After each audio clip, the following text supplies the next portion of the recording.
Guys, I want to show you this game from Gamescom.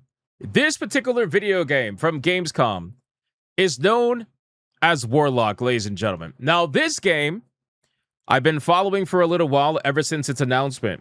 This is the video game. This is the grand image of perfection when it comes to video game design from none other than Wizards of the Coast, okay? This particular video game is a game that shows me that I am so happy that Larian Studios decided that it was in their best interest to leave Wizards of the Coast.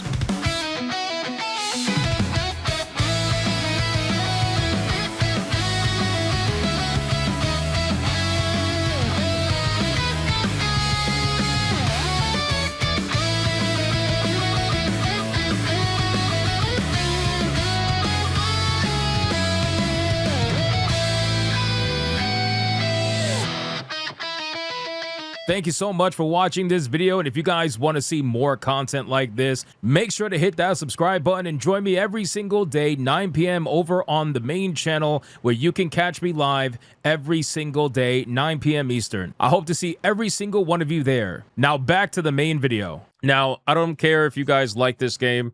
If you do, if you liked what you saw, more power to you. I'm not trying to shit on your cereal over here.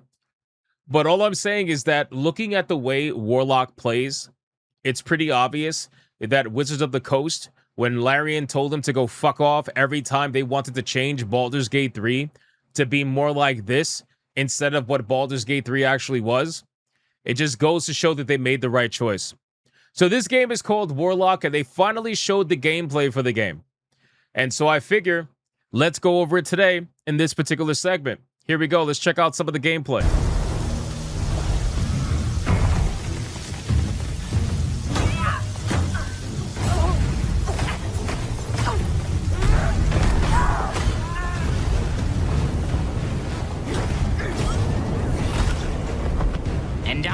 The deadliest was trouble. One of my favorite things from this particular gameplay trailer was the feminism push.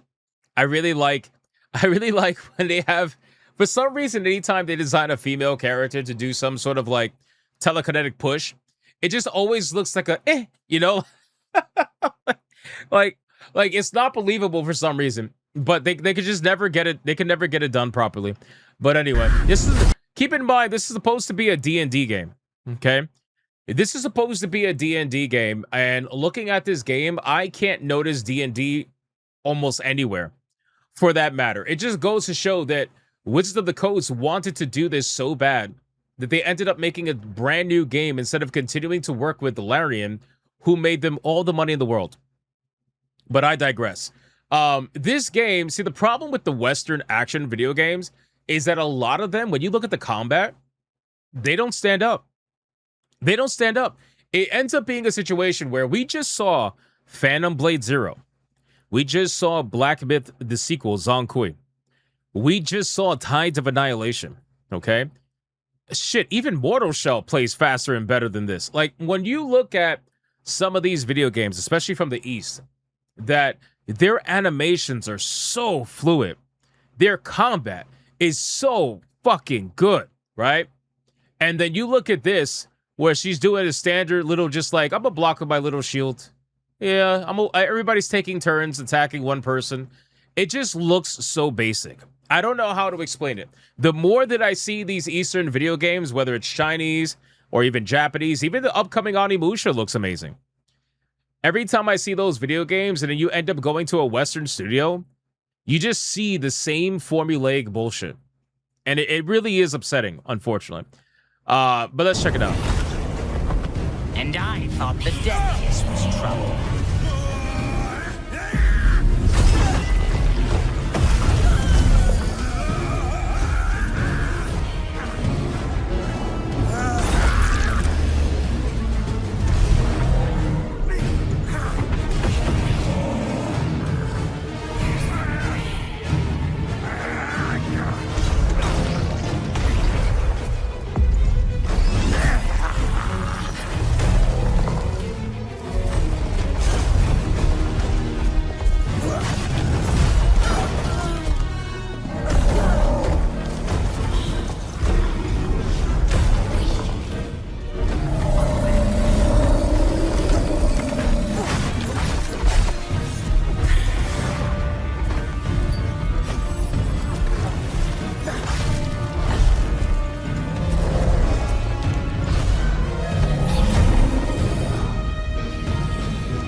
So, I mean, listen, realistically, I'm not going to say this is the worst thing I've ever seen because I don't think that would be fair. But what I will say is that this looks unbelievably just plain compared to some of the action games that I've seen. The animations are not that great whatsoever. They seem a little bit stiff, a little bit uninspired, and it kind of feels like they're just copying someone else's homework while trying to apply a D&D skin on it. I don't even see D&D here. I don't see D&D anywhere. If you were to tell me this was a D&D game, I'd be like, you're full of shit if it wasn't for the name. Right? Obviously, it has the name and, Warlock, Dungeons and Dragons and all that, and maybe somewhere along the line in the gameplay, we're going to be able to see something related to D&D, but realistically, this is just like your typical Western action adventure game. That's really what it is. So, again, not only that, there's a little bit of concern, I should say a lot of concern, considering that Wizards of the Coast has pretty much full reign on this game. They have full creative control on this game. That at this point, I don't know if you guys are aware, I think we talked about it the other day, but Wizards of the Coast had actually reached out to the author that is currently writing a book on Baldur's Gate 3. They're writing a novel on the story of Baldur's Gate 3, and Wizards of the Coast told that author to move away from one of the most important background story elements of Astarion, one of the most popular characters from the series, because it was deemed, according to them, Romani racism. They were essentially trying to say that it was too close to real-life racism. It was too problematic, and they wanted to move away from it. They want to retcon that particular part of its story, even though it's a huge part of the story. It's a huge part of the lore. So you're going to take away an aspect from the video game, and you're going to change it up in the novel because of racism? Like, it's a fantasy game, bro. Like, what are we... This is the problem. Like, this is why we can't have interesting stories told anymore, because you have these weird freaking psychos in the gaming industry that want to see fantasy characters be compared to real people. These are the same people that look at orcs inside of a fantasy game, and instead of seeing a fictional evil race of characters, they see black people. And then they want to claim that, no, it's other people that are seeing them as black. No, it's not, bitch. It's you. It's you. You're seeing orcs as black people. We're not seeing it as black. You're the ones doing that. And then you're projecting it onto others and claiming that we're just doing this to be sensitive. We're doing this to prevent any kind of, insensitive ramifications from our potential problematic stories. That's what you're trying. These people are insane. They really are insane. And so what ends up happening? You end up getting a fantasy video game that is ultra safe. Ultra safe. We're talking about something that doesn't want to push the mold, something that doesn't want to make you think, something that doesn't want to be controversial. They just want to be ultra safe. And you know what? Looking at this gameplay, you know what I see? Ultra safe. This gameplay is the literal epitome of ultra safe.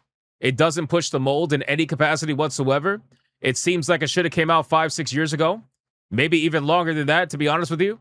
The visuals are nice, especially the background for the most part. But aside from that, it's like, that's kind of annoying. That's a little bit annoying. So it upsets me when you have people that are supposed to be telling fantasy stories, especially something like D&D that's been around for fucking decades. You have people that are supposed to be telling fantasy stories, but they're so scared to offend people in real life, they want to play it super safe. And not only that, they want to change shit that's been around already for years. I don't know, man. I just find it to be extremely annoying. So anyway, when I saw this gameplay, needless to say, I was like, well, that's pretty uninspiring.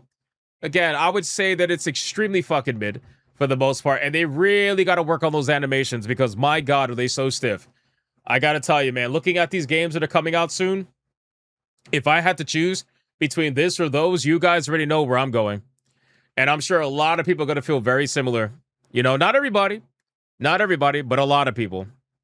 So that's basically it. I think this might even be the game. I don't know if this is the game Corin Bush is working on, the former director for Veilguard. I don't think it is. I think this is the game that they were just working on, and Corin Bush is working on another game. I'm pretty sure something that's probably going to be more similar to Baldur's Gate. Maybe even Baldur's Gate 4. You know, but I guess time will tell in the future what's going on. So we'll see what ends up happening. But yeah, that's basically it, man. This gameplay was a massive letdown. Massive letdown. There was other aspects of it too that's not even in that gameplay clip. They were just not that great. So